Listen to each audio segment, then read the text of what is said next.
Madame, Monsieur, bonsoir. Bienvenue dans ce numéro du Club de la Presse. Ce soir, on s'intéresse à la présidentielle de 2025. Après son intervention face à la communauté diplomatique, le président Alassane Ouattara, candidat ou non? Une autre question, en Guinée, la rue peut-elle faire reculer Mamadi Doumbouya? Il a annoncé le retour à l'ordre constitutionnel cette année. Et puis au Tchad, attaque du palais à N'Djamena, les analyses de nos experts. En commençant par les présenter, évidemment, professeur Bamba Sidiki, bonsoir. Bonsoir. Bienvenue, professeur, maître de conférence à l'université Félix Houphouët-Boigny d'Abidjan. Très heureux de vous retrouver, professeur. Merci. Et Saint-Claver Oula, bonsoir Saint-Claver. Bonsoir, docteur. Alors, bienvenue Saint-Claver. Bienvenue également à Lanciné Bakayoko. Bonsoir Lanciné. Bonsoir Polo Koulibaly. Voilà. Et État Michel, bonsoir. Bonsoir, docteur Polo. État Michel du journal Le Bélier. Messieurs, je vous souhaite la bienvenue. Bienvenue dans le Club de la Presse.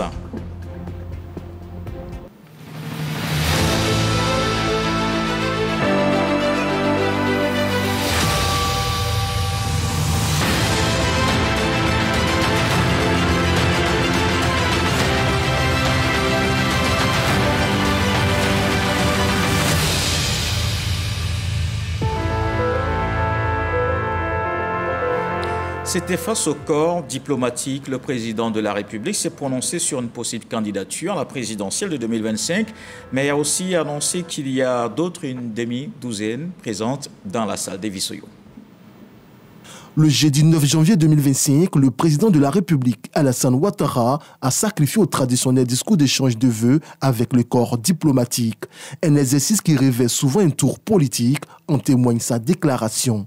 En 2020, j'indiquais au corps diplomatique qu'il était de mon intention de ne plus être candidat parce que j'estimais qu'il fallait passer la main à une nouvelle génération. Aujourd'hui, je peux vous dire que j'ai bien fait d'accepter la proposition de mon parti. À la date d'aujourd'hui, je n'ai pas encore pris de décision, mais je peux aussi vous rassurer que je suis en pleine santé et désireux de continuer de servir mon pays. Et comme je l'ai également dit, mon parti dispose d'au moins une demi-douzaine de candidats qui sont dans cette salle. Cette déclaration du chef de l'État a suscité plusieurs réactions dans l'univers sociopolitique. Pour certains cadres de l'opposition, Alassane Ouattara affiche clairement son intention de remplir pour un nouveau mandat de 4 ans. Alors, messieurs, je commence par le professeur Bamba Sidiki. Finalement, qu'est-ce que vous retenez? Ce que je retiens, c'est que c'est un discours à plusieurs sorties. Voilà, on ne peut pas se précipiter au niveau de l'interprétation. Ce qu'on peut dire, c'est que nous faisons des constats aujourd'hui. Le discours devient pour moi comme un point de départ qui permet à chacun vraiment de puiser dans ce que le président a dit pour voir sur quel pied danser. Voilà. En tout cas, ce qui apparaît, c'est un discours plus ou moins qui emprunte à la stratégie de l'ambiguïté, dans la mesure où on ne sait pas exactement quelle est la décision, à ce jour en tout cas, du président. Une chose est sûre, les portes sont ouvertes à tout. Il est en pleine forme, il est dit, du point de vue de la santé, c'est aussi important, dans la mesure où ce sont des éléments qui comptent dans ceux qui sont appelés à diriger nos États. Donc il met cela en avant et il s'est dit toujours prêt, en tant que serviteur de la nation, ça aussi il est dit, mais en même temps il joue du collectif. Ce qu'il a dit hier, c'est-à-dire qu'il a avec lui des personnes qui sont susceptibles de le remplacer. Ça sera lui, ce sera son remplaçant. Pour le moment, on ne le sait pas. En tout cas, on peut aller en supputation. Une chose est sûre, le président Alassane Ouattara n'a pas dit clairement qu'il est candidat. Il n'a pas dit clairement qu'il s'est fait remplacer. Donc, en tout cas, on est dans une forme d'ambiguïté pour moi. Lanciné Bakayoko, est-ce que pour vous, c'est clair? Bon, le chef de l'État n'a pas tranché, mais je pense que il y a deux conditions pour que Alassane Ouattara se présente. J'ai avec moi deux documents. Il y a la Constitution et il y a le Code électoral. La deuxième condition, qui forme une seule condition, et la deuxième condition, c'est l'envie. L'envie, elle est personnelle. C'est-à-dire que vouloir se présenter à une élection présidentielle, c'est avant tout un projet personnel. Quand je prends le premier aspect sur le plan constitutionnel, je pense que sur le plan constitutionnel, il n'y a pas de problème. Parce que c'est une question même de bon sens. Nous sommes dans une nouvelle république. Il a déjà fait un premier mandat. Et donc, il est tout à fait loisible qu'il sollicite un second mandat qui viendra boucler la confiance des populations pour une deuxième fois dans cette troisième république. Donc sur le plan constitutionnel, il n'y a pas de problème. Maintenant, sur le plan du code électoral que j'ai, là aussi, ça va être difficile qu'on voit des problèmes. Parce qu'il remplit toutes les conditions. Les conditions qui auraient pu le bloquer, c'était les conditions de santé. Et lui-même, il vient de déclarer qu'il n'a pas de problème de santé, qu'il respire la forme. Et qu'il a toujours l'envie de servir sa population. Donc, les deux conditions sont réunies. Et puis, il a la pression forte de son parti et des membres du RHDP pour qu'il puisse remplir. Donc, il aurait pu avoir des obstacles en interne qui auraient pu le bloquer dans son projet. Mais je pense que dans le contexte actuel, son calendrier lui appartient et à lui tout seul. D'autant que si on va sur le magistère de la Constitution, il a au moins jusqu'en août pour dire ce qu'il veut. Donc, il n'est pas sorti de la Constitution. Et l'envie, on ne peut pas le brusquer d'exprimer son envie maintenant. Parce que, je l'ai dit, c'est un projet éminemment personnel. Si quelqu'un veut se marier, est-ce qu'il a besoin de publier partout avant la date qu'il veut se marier? Si quelqu'un veut aller faire une plantation de bananes, est-ce qu'il a besoin de publier partout qu'il veut aller faire? Ce sont des projets personnels. Donc, pour moi, Alassane Ouattara a son agenda à lui-même.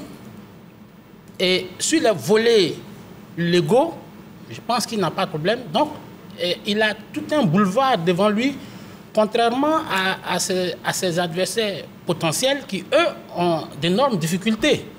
Et je termine par là, parce que si je prends en interne le PPACI, quoique le président Laurent Gbagbo ait manifesté, mais la question n'est pas tranchée là-bas. Il y a même si on ne veut pas qu'on en parle, mais il y a des velléités de part et d'autre. Et je termine par le PDCI. Thiam n'a pas encore fini de s'imposer à tout le monde. Donc, eux, ils peuvent aujourd'hui, pour pouvoir prendre les autres de coups, se prononcer, mais ce n'est pas le cas pour Alassane Ouattara. Il peut se déclarer quand il veut, mais dans les limites de la Constitution. Mbita, quel est votre avis? Moi, je crois qu'aujourd'hui, nous sommes le 12 et je crois que le président a parlé il a parlé le 31, il a parlé encore il y a quelques jours. Donc, je dis, il a parlé beaucoup ces temps-ci là. Donc, on pourrait toutefois analyser un peu ses propos. Mais d'abord, avant d'en arriver à la question, je voulais d'abord saluer la symbolique de la nouvelle nomination du camp militaire français qui prend le nom de Ouattara Thomas Dakin. On en avait parlé dans le club de la presse. Voilà. Non, je dis ça parce que pour moi c'est tellement important. Parce qu'au regard de l'homme qui a été Thomas Dakin, je pense que Thomas Dakin, c'est l'image du militaire qui n'a pas sali son nom.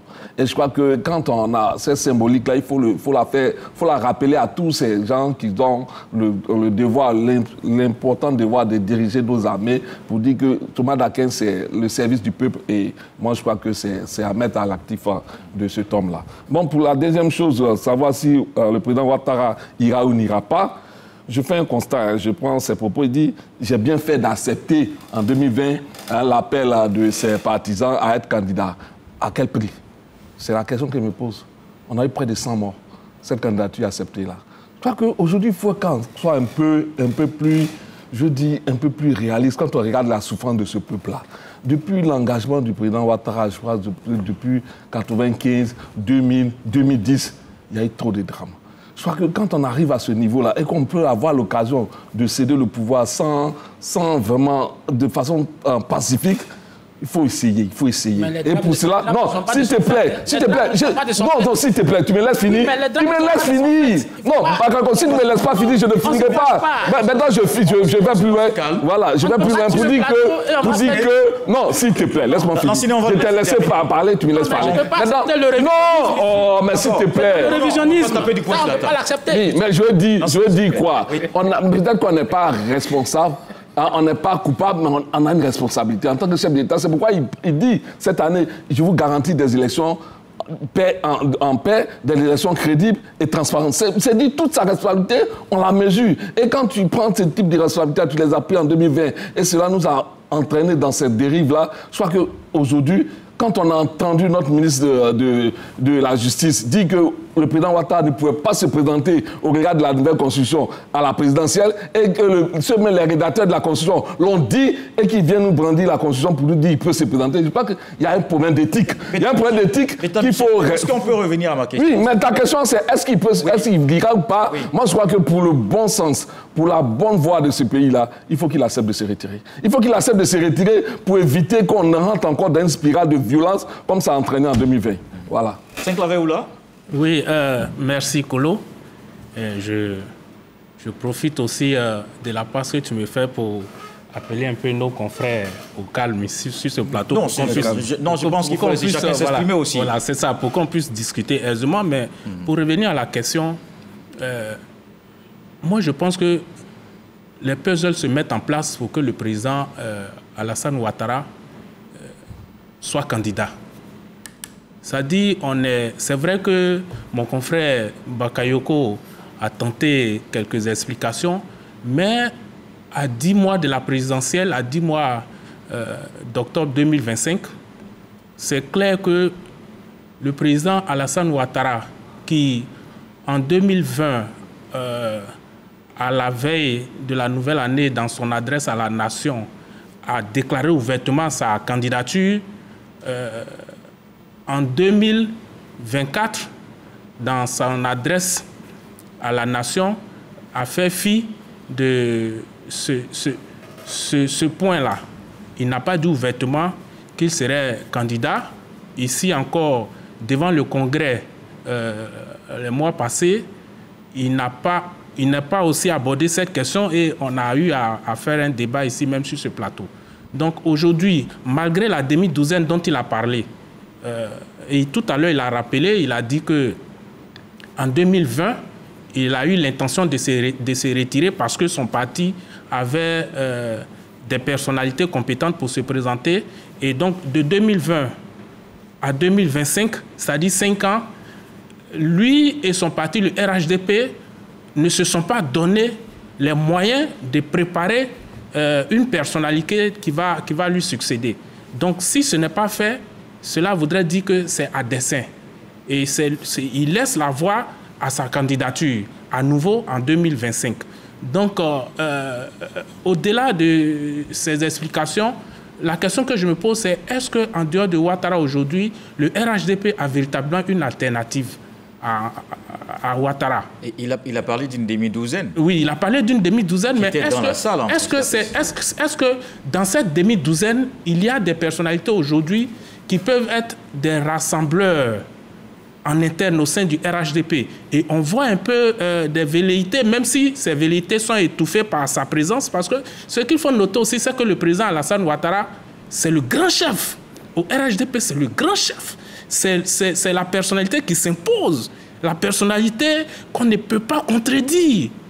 Vous voyez? Donc, tant qu'il est encore là, tant qu'il ne s'est pas encore prononcé sur sa candidature, aucune autre personnalité ne peut le faire. Et le porte-parole du RHDP, le ministre Kobena Adjoumani lui-même l'a dit. Il a dit qu'aucune autre personnalité ne peut parler de sa candidature au RHDP. S'il le fait, c'est chez lui à la maison en présence de son épouse. Dans sa chambre. Dans sa chambre. Même pour ça, donc il faut le dire aujourd'hui, la situation, à l'analyse de toutes ces situations, c'est clair que le président Alassane Ouattara il sera candidat. Et là, c'est un ballon d'essai. C'est un ballon d'essai qu'il envoie en présence du corps diplomatique, des missions diplomatiques. Et c'est un message qui leur passe.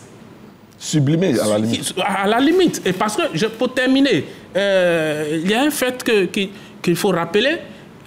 Il a dit en 2020, devant le Congrès, que c'est sans pression, sans contrainte que je décide de partir. Mais est-ce que, si jusqu'à présent, il ne se décide pas ouvertement, est-ce que quelque part, il y a des pressions, il y a des contraintes et autres. On ne sait pas. On ne sait pas. Si vous en savez quelque chose. Non, moi, pour le moment, nous sommes dans les supputations, nous sommes dans l'analyse de son attitude. Pourquoi jusqu'à présent, il ne libère pas l'opinion nationales et internationales. Pourquoi il ne libère pas les Ivoiriens pour la plupart qui veulent savoir s'il est candidat ou pas? D'accord, alors on va ramener cette question à vous, professeur. Pourquoi pas maintenant? Non, politiquement, c'est une erreur de dire maintenant qu'il est candidat. Et ça, attendez, on n'a pas besoin de faire hypocagne pour ça. Il est au pouvoir, donc il a les manettes du pouvoir. Je ne comprends pas pourquoi M. Ouattara, aujourd'hui, sur le plan purement politique, va aller en pâture face à l'opposition. C'est une question de stratégie. Donc, à partir de ce moment, ce sont des... Je pense quand même, je ne vais pas faire les jeux aux acteurs politiques. Mais professeur, en 2020, dans son adresse à la nation, pour la nouvelle année, il a déclaré sa candidature. Très bien. 2020, en tout cas pour ceux dont je me souviens, c'est l'année où M. Ouattara a bel et bien dit qu'il passait la main à une nouvelle génération. Ça, c'est en avril. Ça, c'était en avril. Ça, c'était en avril. Et en 2020, avril et puis mais à quel moment décembre. de 2020? Oui, avril et puis décembre. C'est-à-dire, je veux dire, en avril, il a fait son discours en avril. Oui. Et puis lorsqu'il devait faire le discours, il devait prononcer le discours à la nation, je crois, en août, il a dit ouvertement... Voilà, qu'il était candidat. Voilà. Mais écoutez, quand même, au-delà des querelles politiques, tout le monde sait ce qui s'est passé. La mort de son premier ministre, Amadou Gon Coulibaly, était pour eux l'argument fort qui a participé au choix de M. Ouattara pour repartir à l'élection. En tout cas, pour ce que je sais, nous sommes tous contemporains. Voilà la raison. C'est-à-dire que nous sommes en train de discuter comme si M. Gon Coulibaly était vivant et que M. Ouattara l'aurait écarté pour se présenter. Non, un peu de décence quand même entre nous-mêmes. C'est vrai que c'est la politique, mais c'est parce qu'il y a eu ça. Les RHD pouvaient choisir quelqu'un d'autre. C'est leur choix le plus absolu. Mais quand on parle de choix et que c'est en interne, cela dépend des partis politiques. On pourrait rétorquer de la même façon pour tous nos partis, où la longévité des acteurs politiques pose un problème. Et ça, c'est l'un des problèmes de ce pays-là. Nous calculons tout sous Félix Houphouët-Boigny, qui est resté 33 ans au pouvoir. Donc, à partir de ce moment, il n'y a pas d'exemplarité pour que les acteurs politiques même puissent se retirer d'eux-mêmes. Prenez-les tous, regardez-les. Ils sont sur l'échiquier national, l'échiquier politique, il y a près de 40 ans, plus de 30 ans. Mais ils ont toujours envie. Donc, c'est un problème vraiment interne aux différents acteurs politiques. Et comme les organisations politiques sont privées, ces organisations sont libres de choisir les candidats. Ce qui aurait plu à une partie des Ivoiriens, pas tous évidemment, que M. Ouattara décide de se retirer, ceux-là, leur argument, c'est leur argument. Mais M. Ouattara a aussi l'appel de ses propres militants, il doit aussi les écouter pour pouvoir faire un choix. Voilà pourquoi j'ai dit dès le départ qu'il est dans la stratégie de l'ambiguïté. J'irai, je peux aller moi-même parce que je suis en pleine forme, j'ai la santé pour y aller, mais en même temps, je vous dis que dans cette salle, il y a une demi-douzaine qui sont susceptibles de me remplacer. À nous de lire là-dedans. Vous avez dit tout à l'heure que le PSL est en train de se placer pour que tout se met en place pour que M. Ouattara soit candidat. Oui, on peut l'interpréter comme ça, mais on ne peut pas aussi dénier à celui qui pense que M. Ouattara n'irait pas, on ne peut pas lui dénier son argument, dans la mesure où il a mis tout sur la table. Pourquoi il met sur la table de la façon? Parce qu'en 2000, par rapport à ce qui s'est passé, c'est comme si M. Ouattara s'était dédié. Et aucun homme politique n'aime avoir cette étiquette de ne pas avoir une seule parole. Donc, pour ne pas cette fois-ci tomber dans ce piège, il nous met là quelque chose de très ambigu, à nous vraiment de puiser là-dedans comme nous voulons. Et les autres jours nous permettront vraiment de voir quel est le positionnement, le RHDP. Non, professeur, moi, excusez-moi, juste en fait, celui dont on parle, ce n'est pas n'importe. Voilà, moi j'ai l'impression que vous pensez que c'est quelqu'un qui décide ce qu'il veut. On parle de nation. Nous ne sommes pas en train de parler du président du PDCI, Tidjane Thiam, qui est dans l'opposition. Nous ne sommes pas en train de parler du président Laurent Gbagbo, président du PPACI, qui est dans l'opposition. Nous sommes en train de parler de notre président de la République, à nous tous. Et qui engage toute la vie de la nation. Oui, mais donc n'a-t-il pas le droit, lui, si vous dites que c'est votre président, c'est-à-dire, non, on ne va pas rentrer quand même dans... Vous dites que c'est votre président, donc il a le droit de faire des choix. Il appartient à un parti politique. Il doit faire ses choix vite pour libérer tout le monde. Parce que, en fait, par rapport à quoi? Je te dis, parce que ça... Tu ne peux pas occulter le fait que ces décisions ont un impact économique, social sur le pays. Donc, quand il ne décide pas, comme tu as dit, l'ambiguïté est susceptible de créer d'autres situations qu'on n'aurait pas voulu. Oui, moi, je dis... Le constat que je fais, M. Meta. Oui, mais cette ambiguïté n'est pas de nature à rassurer. Ce n'est pas rassurant, autant pour nous, les citoyens, que pour les opérateurs économiques. Mais c'est pas ça sur quel plan? Lansine Bakayoko. D'abord, Avant de me prononcer sur cette problématique, je dois d'abord faire des précisions. En 2000, ce n'est pas Alassane Ouattara qui provoque le désordre en Côte d'Ivoire. Ça, c'est vraiment de notoriété. Parce qu'en 2000, Alassane Ouattara n'a demandé... Je dis son engagement. Non, s'il te plaît. S'il te plaît. En 2000, Alassane Ouattara a demandé une chose qui est très simple. Je veux aller demander le suffrage des populations parce que je veux être président de la République. Il s'est trouvé des Ivoiriens qui se sont opposés alors qu'eux-mêmes ne se sont pas opposés à eux-mêmes pour aller à cette élection. C'est-à-dire qu'eux-mêmes, ils s'autorisent à aller aux élections et ils viennent ostraciser quelqu'un qui, lui, veut aller aux élections alors qu'il remplit toutes les conditions et on a fabriqué toutes sortes d'artifices pour qu'il ne parte pas aux élections. En 2010, il est allé aux élections. Il a remporté brillamment haut les mains les élections. Il y a quelqu'un qui n'a pas voulu céder le pouvoir parce que lui voulait se cramponner à ce pouvoir. Donc, on aurait voulu qu'on marche sur la démocratie et on piétine la démocratie et on laisse passer l'illégitimité. Ça ne pouvait pas prospérer. En 2015, Alassane Ouattara était à son deuxième mandat. Il s'est trouvé quelques personnes pour dire « Pourquoi tu vas aux élections ?» Souvent, je remarque que ce sont les mêmes. Bon, il n'a rien dit de plus grave. Il est allé aux élections. Certains se sont fâchés, ils ont tenté de brûler, ils ont cassé. En 2020, il dit « Je rempile ». Certains ont dit non, ils sont allés couper des branchages, ils ont bloqué les routes. Non, tu ne vas pas. Banalise les actions. Moi, c'est ça qui me fait mal. Tu as un air de banaliser même le ressenti des populations. Comment tu le fais? Comment tu arrives à faire ça? Attendez. Non, mais tu ne vas pas dire que ceux qui sont allés là-bas, c'est parce qu'ils voulaient jeter des bois. Attendez. Est-ce qu'actuellement, arrête ça. Est-ce qu'actuellement, tu as vu des militants du RHDP demander que Thiam n'aille pas aux élections? Ils ne l'ont pas dit. Non, ils ne l'ont pas dit. Mais maintenant, s'ils le disent, c'est qu'il y a du désordre, on peut commencer à chercher les responsabilités. Alassane Ouattara, lui, n'a fait que demander à aller aux élections. Et des gens veulent s'opposer. Mais attendez, si vous devez aller dans un restaurant, toi, tu veux aller manger dans le restaurant, moi, je vais aller dans le restaurant. Moi, je ne t'empêche pas d'aller dans le restaurant, et toi, tu m'empêches d'aller dans le restaurant. Qui cherche les problèmes? Quelle base? Non, qui cherche les problèmes? Donc, je pense que quand j'ai fini de préciser cela, je dis maintenant que, est-ce que Alassane Ouattara, sa candidat, se déclare maintenant ou pas? Qu'est-ce que ça change? Qu'est-ce que ça pose comme problème? Alassane Ouattara a été élu pour 5 ans. Et les 5 ans expirent en octobre. Jusque-là, il est dans les limites de la Constitution, de la confiance que les Ivoiriens lui ont placée. Parce que les Ivoiriens lui ont donné une confiance pour 5 ans, pour qu'il puisse assurer leur bien-être. Bon, c'est ce qu'il est en train de faire.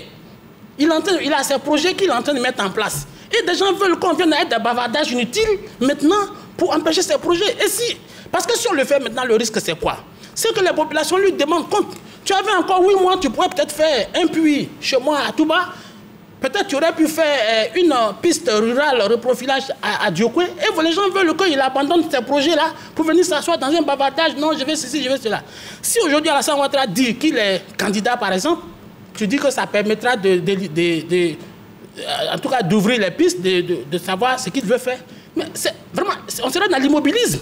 Parce qu'aujourd'hui, s'il déclare qu'il est candidat, même le gouvernement va se remettre en action. C'est-à-dire que les priorités des populations ne seront plus les priorités de ceux qui gouvernent parce qu'ils veulent, ils s'en vont automatiquement en campagne. Non. Ils s'en vont automatiquement, s'il te plaît, ils s'en vont automatiquement en campagne. Vous allez terminer.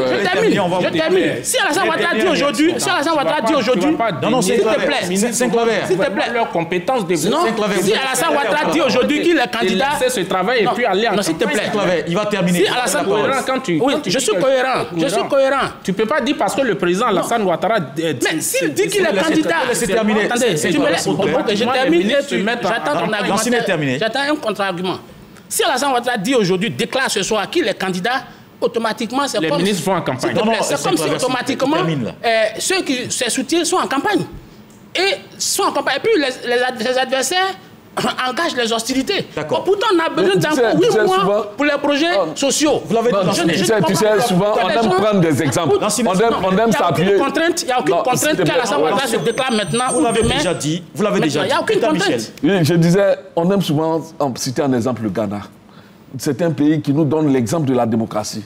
Mais on se souvient que le président sortant du Ghana, il avait annoncé qu'il ne serait pas candidat un an avant. Cela on a commenté. Il était bloqué par la Constitution. Non, loin s'en faut. Non, la Constitution, je finis. Je vais terminer, s'il vous plaît. Ouattara a été bloqué pour une fois par la Constitution. Jamais. Il a dit. Mais on l'a commenté. La presse nationale, la presse internationale, parce que c'est des gages d'assurance. C'est des gages qui donnent l'envie aux opérateurs de venir investir dans ce pays-là. Parce que, en fait... Tu connais le nombre d'opérateurs qui affluent actuellement? S'il te plaît, tu laisses les gens finir, parce que tu ne vas pas monopoliser la parole et puis nous empêcher de développer nos arguments et puis tu penses que tu as les meilleurs arguments. Arrête ça. Les opérateurs affluent sur la Côte d'Ivoire. Les opérateurs économiques affluent sur la Côte d'Ivoire. Je arrache la parole à tous les deux. Tu vas apporter la contradiction après. Donc, je le disais, pour aller brièvement et puis rapidement, je dis qu'en fait, il ne faudrait pas qu'on donne l'impression que c'est un mystère que d'annoncer ça, qu'on a tout bien de dire je m'en vais. C'est quelque chose, ça va de soi. Les lois même nous le permettent. On dit 5 ans de mandat, après quoi on veut aller à une autre élection. C'est pour ça qu'on veut donner l'occasion à chacun de pouvoir s'exprimer et d'avoir de l'alternance dans la démarche démocratique. Donc, quand Ouattara annonce aujourd'hui qu'il s'en va, cela aiderait même, au contraire même, les populations à pouvoir se décider et à pouvoir orienter leurs aspirations ailleurs. Moi, je pense qu'il faut. Saint-Claver, très rapidement, s'il vous plaît. Allez-y. Oui, moi, je pense que, comme je l'ai dit tantôt, il serait intéressant de permettre aux Ivoiriens d'avoir une idée claire sur la candidature ou non du président Alassane Ouattara. S'il est candidat, il dit qu'il est candidat. Et puis, on tire la leçon. S'il n'est pas candidat, il le dit également. Et puis bon, voilà, on se positionne de part et d'autre. Mais venir dire que si le président Alassane Ouattara dit qu'il est candidat maintenant, que les ministres vont déserter leur bureau, les collègues autres pour aller en campagne. Des gens même sont déjà en pré-campagne. Le fait pour la ministre Anne Ouloto d'aller dire que le président Alassane Ouattara sera candidat. Le dit aux populations. Si tu as déjà la réponse, si Anne Ouloto n'est pas dit au gouvernement, tu as donné la réponse. Pourquoi tu te précises la parole à tout le monde, à chaque moment. Il ne sait pas prononcer, les gens le disent, parce que ce qu'il ne faut pas perdre de vue, même le président Alassane Ouattara lui-même, quand au RHDP, ils ont décidé que le Premier ministre Amadou Gon Coulibaly soit candidat et que malheureusement, ce dernier n'a pas pu remplir parce que le destin n'a pas voulu. Mais quand il est venu, il a dit qu'à la demande expresse de mes compatriotes, et effectivement, au RHDP, ils lui ont demandé d'être candidat, mais il ne s'est pas prononcé jusqu'à ce que, dans son discours à la nation, il le dise ouvertement. Donc, je pense que le fait que Anne Ouloto le dise, que le porte-parole du RHDP le dise, qu'un certain nombre de personnalités, autres personnalités du RHDP le disent là maintenant, mais lui, il ne s'est pas encore décidé. Donc, tu ne peux pas me dire que j'ai la réponse. D'accord. Personne n'a alors, sur ce dernier tour, c'est pour ce Bamba qu'on n'a pas entendu sur ce dernier tour, et puis on va passer au second sujet. Allez-y. En tout cas, pour moi, selon l'agenda politique de chacun, M. Ouattara et ses conseillers et tout ce que le RHDP comporte comme acteurs politiques n'ont pas jugé peut-être bon qu'à ce moment précis, M. Ouattara se prononce. Voilà. En tout cas, je m'en tiens au discours. Tout ce que nous disons tous, ce sont des interprétations. Le discours dit quoi? Je suis prêt, je peux y aller, mais j'ai la possibilité de me faire remplacer. Pour le moment, voilà ce que j'ai dit. Voilà ce qui, en tout cas, ressort du discours. Tout ce que nous disons, comme je l'ai dit, ce sont des interprétations. Rien n'est presse. Ça va en tout cas dans le sens du débat que nous menons. Mais rien qui dans le débat qui menons. Moi, je ne suis pas d'accord. Okay. Non. Moi, je pense qu'il est normal qu'il y ait... Moi, je suis étonné qu'on parle d'inquiétude à n'en point fini, comme si la candidature ou non de M. Ouattara, ça me fait quand même bizarre. J'ai l'impression que si M. Ouattara avait dit « je me retire », le pays serait en paix. Parce qu'il a dit, je ne suis pas encore candidat, le pays n'est pas en paix. Non, il a dit quelque chose le 5 janvier. On le prend au mot et l'agenda politique va se dérouler. En tout cas, pour la toute petite connaissance que j'ai de l'histoire de mon pays, par rapport à M. Ouattara, bien sûr, dans sa gouvernance, dans le mois d'avril ou mai, les décisions tombent toujours. Donc, nous attendons ces 4 mois. D'accord. On voit exactement s'il doit se retirer ou s'il sera candidat. Alors, messieurs, une autre élection certainement en Guinée. Le président de la transition a annoncé le retour à l'ordre constitutionnel cette année. L'opposition et la société civile ont déjà manifesté contre la prolongation. Davis Soyo.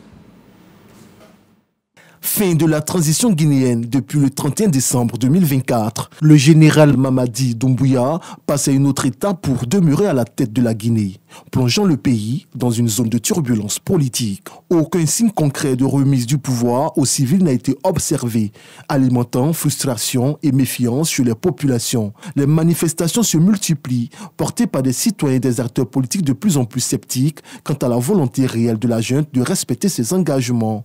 Pourtant, Doumbouya, solidement soutenu par l'armée, semble déterminé à garder le contrôle malgré la pression croissante. Mais dans ce pays où la rue a souvent joué un rôle clé dans le renversement des régimes, le rapport de force reste donc incertain. Alors, la rue peut-elle faire reculer le général Mamadi Doumbouya? Voilà, messieurs, c'est une situation en Guinée dont on a suffisamment parlé, je pense, dans le club de la presse. L'ancien Bakayoko, une opposition qui peut-être n'existe pas vraiment, puisque certains acteurs des plus significatifs sont soit en prison ou en exil. Comment vous voyez cette élection, évidemment, si c'est le cas cette année, en Guinée? Moi, je pense qu'aujourd'hui, le général Mamadou Doumbouya se prévaut de la force républicaine. Mais cette force républicaine, dans le contexte guinéen, a des limites. Parce que Mamadou Doumbouya aussi, lui, n'a pas d'assises populaires. Il est certes général, il a certes commandé les forces spéciales, mais quand on va au contact de suffrage, c'est avec le peuple de Guinée. Or, aujourd'hui, il est évident qu'il a mis l'ensemble du peuple de Guinée à dos. Il s'est mis à dos une bonne partie du peuple de Guinée, à part quelques insulteurs publics et quelques personnes très intéressées qui le soutiennent dans son projet. Je pense qu'il n'a pas le soutien de l'ensemble de la classe politique. Le RPG, j'ai vu une déclaration du professeur Alpha Condé qui s'était clairement prononcé sur la multiplication des manifestations. J'ai vu également Ousseynou Dalen Diallo, qui est aussi en exil, qui a appelé aussi à mettre la pression, à maintenir la pression. Il y a d'autres acteurs internes, comme Faya Milimono du Bloc libéral, qui lui aussi est en opposition forte, même s'il fait partie des rares personnes aujourd'hui qui existent sur le plan politique en Guinée. Et il y a les membres du FNDC. Mais je pense que les conséquences de ces manifestations, c'est bien sûr que ça va retarder le processus de transition, peut-être voulu, peut-être pas voulu, mais en tout cas, ça va retarder la mise en place, enfin, la fin de la transition. Peut-être que la jeune va profiter de ces périodes-là, mais en tout cas, ça va retarder le processus et la Guinée va être maintenue sous pression. Et puis, il n'y a que la Guinée, c'est toujours dans la violence. Il y a des communes entières en Guinée qui sont quasiment à l'arrêt. Les communes de Ratouma et de Matoto, il y a même des quartiers qui sont réputés être des quartiers extrêmement violents, comme le quartier de Kisoso ou le quartier de Waindara, où il y a toujours des morts et ça a commencé encore. Donc, pour moi, la Guinée va être en permanence dans la surchauffe. Pour moi, la démocratie guinéenne n'a pas besoin de ça. Mamadou Doumbouya doit mettre en place les résolutions, même s'il n'a mis que 2 en place sur les 12. Et je pense qu'il doit faire beaucoup plus preuve d'empressement pour éviter à la Guinée une autre tragédie. Parce qu'on en a déjà vu à Zéro Corée, même si ce n'est pas nécessairement des manifestations qui ont été réprimées, mais c'était des manifestations qui ont été organisées, même si elles étaient festives, par la junte. Pour moi, il faut que la junte... Parlez du tournoi de football. Il faut que la junte fasse preuve de réalisme, fasse preuve de patriotisme pour organiser les élections. Même si Mamadou Doumbouya veut se frotter au suffrage, on peut lui en faire gré, mais il faut que la Guinée quitte dans cette parenthèse, je ne dirais pas une parenthèse honteuse, mais une parenthèse qui, forcément, ouvre la porte à toutes les aventures aujourd'hui. Beta Michel, quand on a entendu le porte-parole du gouvernement, on a eu une sorte de calendrier jusqu'en octobre, les élections présidentielles. Avant ça, il y a le référendum. Est-ce que ça suffit à calmer la rue? Moi, je crois qu'il faut revenir au discours de Mamadou Doumbouya, le général, chef d'État de la Guinée. Il a dit qu'il ne serait pas candidat en 2025 à cette présidentielle-là. Donc déjà, même c'est des gages à l'opposition qui pourra mener bien sa barque pour espérer gagner le suffrage des populations. Parce que ce qu'il ne faut pas oublier, la Guinée est dans une phase de transition assez complexe. Aujourd'hui en Guinée, Mamadou Doumbouya a dû prendre des décisions courageuses en supprimant des partis politiques qui n'étaient même pas légalement constitués. Aujourd'hui en Côte d'Ivoire, vous voyez ce que ça pose même. Il y a des partis politiques dont les présidents sont condamnés, mais ils sont présidents. Il faut un moment arriver à faire en sorte que la loi soit la loi pour tout le monde.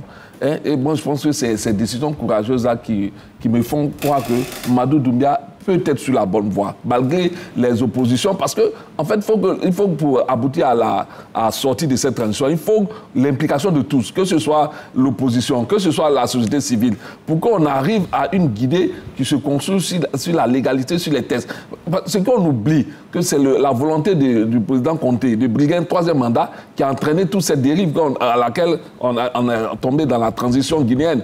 Et aujourd'hui, la CEDEAO a bien fait, hein, dans ses sanctions contre les putschistes, de donner une chance à la Guinée de sortir de sa transition avec des armes constitutionnelles. Donc moi, je crois que la Guinée, c'est vrai, il y a des manifestations, l'opposition appelle à des manifestations, mais la Guinée est sur la bonne voie, hein, avec la volonté du général président de faire en sorte qu'au sortir de cette transition-là, la Guinée ait une constitution et ait des mécanismes pour faire avancer sa démocratie. C'est clavé où là? Est-ce qu'avec un putschiste, avec un régime militaire, il faut dire à l'avance qu'il y aura une élection tant que le processus en lui-même n'est pas engagé? Moi, je suis vraiment pas sûr que cette élection-là, elle aura lieu en octobre, comme vous l'avez signifié tout à l'heure. C'est le porte-parole du gouvernement qui l'annonce. Oui, mais je ne suis pas sûr. Parce que il faut rappeler que sous la pression de la communauté internationale et autres, il avait promis qu'en 2023, les choses allaient se normaliser en Guinée. Et on est en 2025 aujourd'hui. Donc, et quand on est en 2025, qu'ils annoncent qu'en octobre, c'est-à-dire dans 10 mois, il y aura des élections, est-ce que vous y croyez au moment où on est en train de mettre aux arrêts des leaders de partis politiques, de la société civile? Quand on le dit, il faut permettre aux partis politiques d'avoir leurs activités, de travailler à mobiliser leurs militants, d'engager des formations politiques et autres. Et il faut encadrer ces partis et leaders politiques-là à travailler dans ce sens. Mais aujourd'hui, en Guinée, même on le dit que, bon, il a pris des décisions, tout ça, mais c'est pour le moment dans l'ordre des déclarations, c'est dans l'ordre des écrits et autres.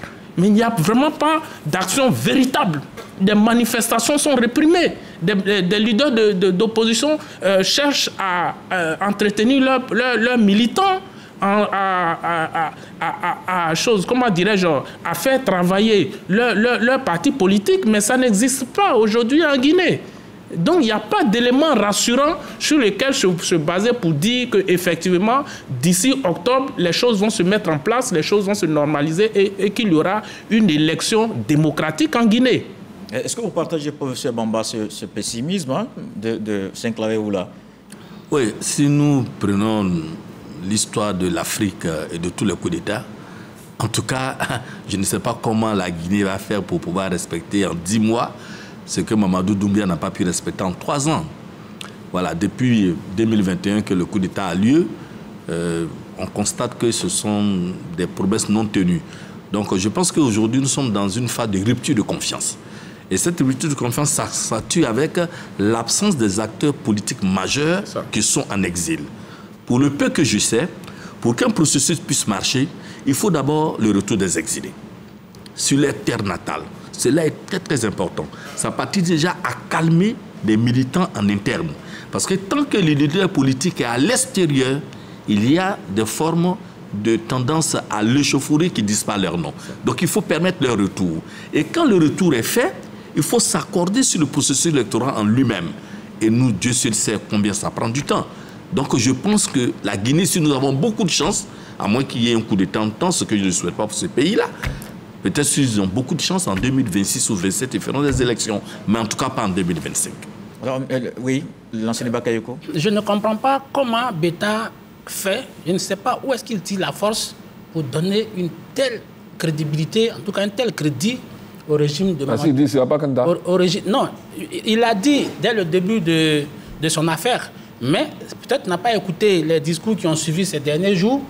Parce que si tu écoutes le discours du secrétaire général de la présidence de la République, qui est l'un des plus proches collaborateurs de Mamadou Doumbia, il a déclaré que rien ne s'opposait à la candidature de Mamadou Doumbia. Et quand tu prends la déclaration de Ousmane Gawal Diallo, qui est le porte-parole du gouvernement, il a également dit que c'est un citoyen comme tout autre. Oui, et si tu prends la déclaration du président du Conseil législatif transitoire, dans sa camarade, il a dit, en tout cas, tous les citoyens guinéens sont égaux. Mais ce ne sont pas des personnalités lambda. Tout à l'heure. Pas de Doumbia lui-même. Ouais, oui, mais Doumbia n'est pas seul à tenir le régime. Doumbia n'est pas le seul à tenir le régime. Il y a des gens qui sont extrêmement puissants. Et je ne sais pas, avant-hier, si tu as vu la démonstration de Bala Samoura, qui est le puissant commandant de la gendarmerie, et qui tentait d'intimider les gens qui avaient des projets de manifestation, tout est réuni pour que Doumbia se maintienne au pouvoir au-delà des dates indiquées.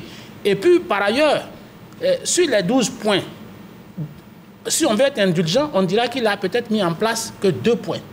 Sur les 12 points. En 3 ans, il n'a fait que 2 points. Maintenant, si on était dans une classe peut-être, il aurait eu au minimum 5 sur 20.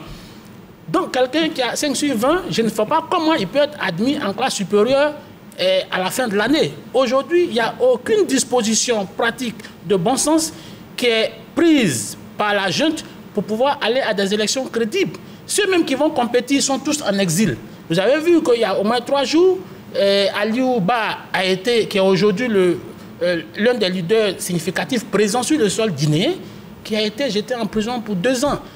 Et tous ceux qui peuvent être des forces de contestation, des forces adverses, des forces concurrentes sont mis sous le teignoir. Donc pour moi, Mamadou Doumbia ne fait absolument rien qui montre qu'il veut organiser des élections dans les délais. Puis encore, pendant que lui-même il dit qu'il ne sera pas candidat et que contrairement à cette déclaration, à sa posture, ses plus proches collaborateurs, ses principaux suiveurs disent, excusez-moi du terme, disent qu'il sera et que rien ne l'empêche d'être candidat, mais en même temps, il y a en ville, il y a des posters, il y a des pancartes, des panneaux qui sont... C'est d'ailleurs comme l'événement qui s'est passé à Zélékoré, c'était un tournoi en son honneur. Qui appelle la commune de Kaloum, qui est la plus fréquentée, qui est la vraie commune. Vous avez vu qu'à l'entrée du pont, ils ont mis un grand poster de plus de 12 mètres carrés, et à la sortie et à l'entrée. Et c'est comme ça dans tout... Mais c'est d'ailleurs pour ça que Beta Michel...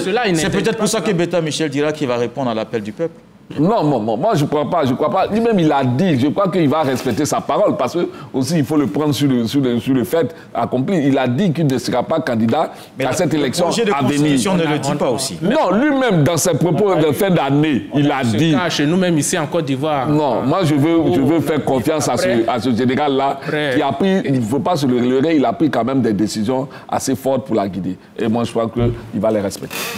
D'accord. Alors, messieurs, sur la question, on a fait le tour. On va s'intéresser aussi à un autre pays, c'est le Tchad. Le retour au calme après l'attaque du palais présidentiel. Mais qu'est-ce qui s'est passé entre-temps? D'abord, des éléments de réponse avec David Soyo. Et on vous repose la question ici en plateau. La capitale tchadienne, N'Djamena, théâtre d'une tentative de coup d'État, selon les autorités. Dans la soirée du mercredi 8 janvier dernier, des tirs à l'arme lourde ont retenti pendant près d'1 heure à l'intérieur du palais présidentiel. Des hélicoptères et des ambulances ont été aperçus dans cette zone.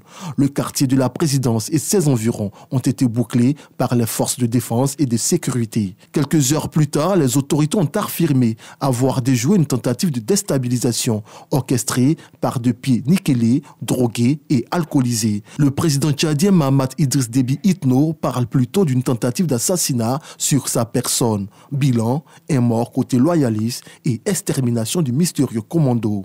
Depuis quelques jours, le calme est revenu dans la capitale tchadienne. Alors, Beta Michel, le marshal disait que c'est une attaque contre sa personne, mais qui en veut à Mahamat? C'est la grande question qu'on se pose. Mais ce qu'on constate après le coup d'État et la tentative de déstabilisation qui a engendré au moins plus de 19 morts, ça intervient le contexte dans lequel cette tentative intervient est révélateur quand même. Il faut le dire, en novembre dernier, le Tchad venait de rompre ses relations avec la France, ses relations militaires avec la France, qui était un de ses soutiens notables.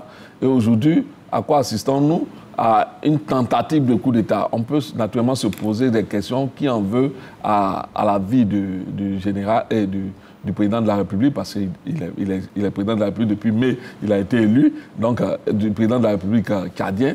Mais en même temps, on est à même d'interroger un peu tout l'aspect extérieur autour de cette crise-là. Voyez-vous, depuis un certain temps, on constate un peu le développement d'une forme de terroristes qui sont comme ce qu'on a appelé, comme on a appelé Wagner en son temps pour parler de la Russie, qui sont des groupes armés, mais qui n'appartiennent plus au pouvoir en place et qui sont plus des mercenaires à la sorte des services secrets de certains pays qui interviennent sans prendre le costume de ce pays-là. Bon, donc ça fait réfléchir, on se demande, est-ce que c'est pas ce genre comment on appelle, de terroristes là, ou bien de mercenaires là, qui sont en train de... Le porte-parole du gouvernement s'est prononcé, il a dit que c'est pas une attaque de Boko Haram. Non, j'ai dit mercenaires. J'ai parlé de mercenaires, c'est pourquoi j'ai parlé de mercenaires. Des terroristes aussi. Oui, du terrorisme, mais des mercenaires, à la solde de certaines puissances qui interviennent, comme on l'a vu avec Wagner en Russie. Il a précisé que ce sont des jeunes, je cite, drogués il y a eu plusieurs propos. Il y a eu des propos de différentes personnalités de ce pays-là qui ont qualifié les terroristes. Donc tu prends ceux de ce dernier-là pour dire que ce n'était pas aussi grave comme ils veulent le faire croire, mais je crois que c'est aussi grave qu'on peut le constater. Parce qu'il y a eu plus de 18 morts aux abords du palais présidentiel. On ne vient pas aux abords du palais présidentiel pour s'amuser. Maintenant, ça fait 20. Ça fait 20 en plus. Donc, je dis que quand on a ce genre d'attaque-là, on a même d'interroger l'environnement autour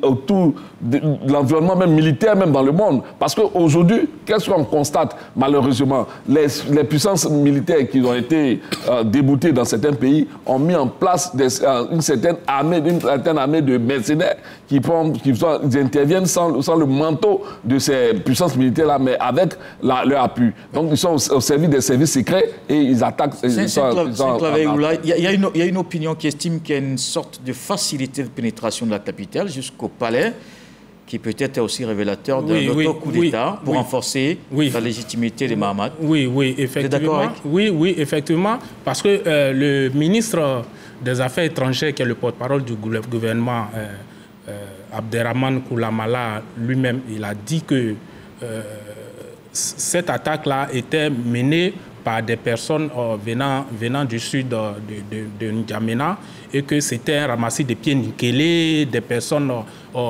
désorganisées qui n'avaient véritablement pas aucune arme de guerre. Et donc, lui, le concernant, lui personnellement, il bottait en touche cette assertion qui disait que c'est des terroristes de Boko Haram et autres. Mais il faut dire que le Tchad même, c'est vrai, il y a une certaine stabilité des faits aujourd'hui, mais qui n'est pas convaincante. Voilà, parce que les événements, il y a quand même des événements qui se sont déroulés dans ce pays avant même l'élection au forceps de l'actuel président de la République. Donc, il y a en chacun, il faut rappeler aussi qu'il y a eu des morts. Il y a eu un opposant qui est un proche parent de l'actuel président qui a été tué. Il y a eu aussi le premier ministre qui a été éjecté, Nassara, qui a été éjecté. Il a été candidat. Il a été éjecté et qui n'a pas vraiment apprécié, lui et ses partisans qui n'ont pas apprécié. Donc, il faut dire qu'il y a ces ressentiments qui existent encore au Tchad. Donc, je pense que même si le ministre des Affaires étrangères, porte-parole du gouvernement, dit qu'il faut attendre les investigations, l'enquête du procureur, il faut dire que quelque part, ça peut être aussi ces personnes-là qui, voulant se saisir de cette brèche aujourd'hui par rapport aux sorties, aux attaques, aux sorties du président par rapport au départ de l'armée française qui veulent certainement créer un certain nombre de troubles dans la capitale tchadienne pour peut-être espérer profiter ou avoir quelque part, comment dirais-je, un appui extérieur pour essayer de faire instiguer un coup d'État. Moi, c'est mon analyse. Sinon, pour ce qui s'est passé, je ne pense pas que ce soit véritablement une attaque terroriste dirigée en interne au sein de la capitale, même dirigée contre le président de la République. Lansine Bakayoko. Alors, sur le coup d'État, sur ce qui s'est passé à N'Djamena, moi, je suis très réservé sur la véracité même de ce coup. Parce qu'il faut d'abord faire une analyse de l'ensemble de l'environnement. Vous savez, au Tchad, actuellement, il y a des fortes pressions communautaires. Et l'allusion faite au Sud, elle n'est pas fortuite. La plupart des oppositions politiques, en tout cas, viennent du Sud. Le succès Masra et bien d'autres. Et quand on regarde la configuration politique du Tchad aujourd'hui, il se trouve qu'il y a une partie des irrédentistes, des rebelles qui ne sont pas du tout contents. Je pense à Tom Erdimi, Timan Erdimi, qui avait rejoint le gouvernement lors de la table ronde de Doha, mais qui aujourd'hui sont en train d'être exclus. Et il y a eu, tout à l'heure, quelqu'un l'a rappelé, il y a l'un des principaux opposants, Yaya Dilo, qui avait été assassiné à la veille des élections. Donc, moi, j'ai l'impression que le régime de N'Djamena veut faire un tour de vis autour du palais. En tout cas, le régime veut visser les choses et donc cherche des alibis pour pouvoir se donner les arguments pour le faire. Vous avez vu que la coïncidence avec le départ des forces françaises, parce que le camp d'Abéché et le camp de Faya-Largeau ont déjà été libérés, même le camp de N'Djamena l'est maintenant. Et donc, on sent clairement que N'Djamena veut visser son régime. Et quand vous regardez ceux qui sont, et même le porte-parole, Abderrahmane Koulamala, lui-même qui a pris le devant de cette affaire, c'est le zèle des anciens convertis. Parce que lui-même, c'est un ancien chef rebelle qui avait été emprisonné jusqu'en 2011. Il avait été libéré le 25 juin 2011, condamné à la perpétuité par Idriss Déby, mais qui a été libéré et donc qui après a fait une reddition et a glissé vers le régime du MPS au pouvoir. Donc, vous voyez, c'est le zèle des nouveaux convertis qui fait qu'aujourd'hui, il est au devant de la scène.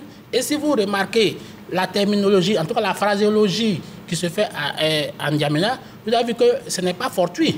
Le président Idriss Mamad Déby a utilisé « ils ont voulu me vitrifier ». Et ils ont voulu me vitrifier. Il faut lier ça au contexte utilisé ailleurs. Vous suivez mon regard.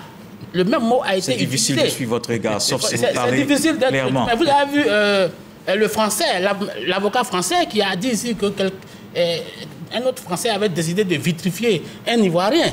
Donc vous voyez, les mêmes mots sont utilisés, les mêmes terminologies sont utilisées. Et donc pour moi aujourd'hui, ils sont en train de créer les conditions pour pouvoir verrouiller le système. Parce que quand il a dit on voulait me vitrifier, ça veut dire ce sont les mêmes terminologies qui sont utilisées dans les pays de l'AES pour dire qu'il y a des forces extérieures qui sont en train de chercher à s'emparer de leur pays. Et donc, ils appellent des forces extérieures pour venir protéger leur régime. Et tout le monde sait aujourd'hui que le téléphone sonne trop de fois par jour entre N'Djamena et Moscou. Tout le monde le sait. Et donc, pour moi, c'était une histoire de donner le coup, le lancement, le coup de pioche pour dire les Français s'en vont, mais les Russes revenaient parce que si on ne le fait pas vite, des gens risquent de prendre le pouvoir. Et tout porte à croire que ce petit événement qui s'est passé là était un alibi pour pouvoir passer à l'action. Professeur Bamba. Bien. Pour moi, il n'y a que des informations médiatiques que nous avons. L'analyse qui apparaît, c'est qu'on a un discours officiel qui nous dit ce qui s'est passé. Nous, on s'en tient à ce discours officiel-là pour dire que ceux qui sont au pouvoir essaient de crédibiliser une tentative de déstabilisation. En même temps, dans leur propre discours, ils reconnaissent que ce sont des pieds nickelés et que ce sont des bras cassés. Cela signifie qu'en réalité, il n'y a pas de coup d'État. Parce que ces gens-là ne peuvent pas venir avec machette et armes blanches pour pouvoir faire un coup d'État, surtout à un nouveau Marshall. Ce n'est pas possible. Mais à côté aussi, nous avons lu quelquefois l'opposition qui considère que, en tout cas, le discours officiel est factice, c'est de la fiction, de la pure fiction. Donc on est toujours dans le champ politique où se jouent beaucoup de choses, les tensions et les surtensions. Pour tout ça, c'est maintenu au pouvoir ou reconquérir. Et même les images qui ont été projetées montrent des personnes qui ne sont vraiment pas en tenue militaire, effectivement, qui sont dans des tenues bigarrées, avec, pour certains, des machettes et autres, tout ça. Bon, avec tout ça, on ne peut vraiment pas faire un coup d'État où ça s'aventurer aussi librement vers un palais présidentiel. Mais tu vois pas la facilité à laquelle ils sont arrivés au palais, c'est qu'ils avaient des stratégies quand même. Parce que quitter chez soi avec tous ces arsenals et puis arriver au palais, c'est pas aussi donné à tout le monde. Ouais, c'est pas aussi donné à tout le monde. Vous connaissez l'emplacement du palais présidentiel de N'Djamena, mais c'est en pleine ville. Oui, même en pleine ville. Même le palais présidentiel en pleine ville. Tout dit qu'ils se trouvent dans une forêt très lointaine. Non, mais aux abords du palais, même, c'est déjà assez. Parce qu'on vient en âme. Je ne vais pas déjà circuler dans la capitale, je pense que c'est pas chose simple. Et puis en âme. Avec cet arsenal. D'accord, messieurs. Je pense qu'on a fait le tour sur la question. Lansine Bakayoko, merci. Merci à Professeur Mamba Sidiki. Merci. Michel Beta, merci. Merci Saint-Claver Oula. Merci, Kolo. Merci à vous de nous avoir suivis. Et on se dit à dimanche pour un autre numéro du Club de la Presse.